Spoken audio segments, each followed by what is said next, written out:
Kasus anak gugat ibu kandung ke Pengadilan Negeri Takengon, Aceh Tengah sudah 13 kali proses persidangan. Gugatan yang dilayangkan Asmaul Husna terhadap ibu kandungnya dan 4 saudara kandungnya yang lain didaftar sejak 19 Juli 2021 dengan perkara perbuatan melawan hukum.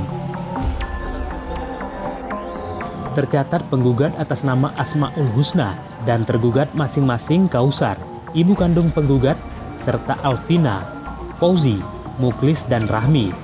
Keempatnya merupakan adik kandung penggugat yang selama ini tinggal di rumah yang kini dalam sengketa.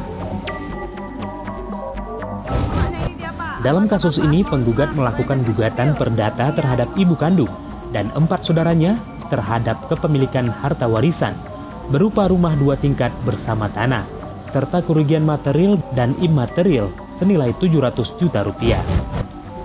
Pihak pengadilan telah sempat melakukan 2 kali mediasi, namun tidak mencapai kesepakatan antara kedua pihak. Sidang lanjutan kasus ini akan kembali dilaksanakan pada tanggal 23 November 2021 dan untuk sidang putusan direncanakan akan dilakukan pada 30 November mendatang. Untuk putusan kita ini kan tahap selanjutnya agenda sidang adalah kesimpulan. Setelah kesimpulan biasanya adalah putusan. Itu tergantung majelis hakim menunda persidangannya berapa hari. Itu untuk memberikan kesempatan kepada majelis hakim untuk bermusyawarah dan menjatuhkan putusan terhadap perkara terkait.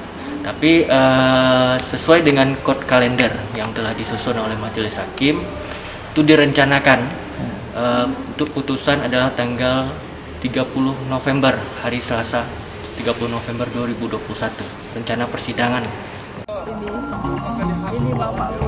Kasus anak gugat ibu kandung karena harta warisan viral di media sosial. Hampir sebagian besar netizen murka menanggapi kasus tersebut. Dari Aceh Tengah, Liputan Aceh TV. Ini dia penggugat, ini penggugatnya. Ini penggugat, ini durhaka, ini kubawa ke bupati. Kau tahu aku siapa kan? Habis kau. Pak Bupati, ini anggota Bapak, ya. Ini anggota Bapak menggugat. Mamaknya ini dia Pak, anggota Bapak Asmaul Husna, pegawai negeri sipil. Ini ya, digugatnya mamaknya.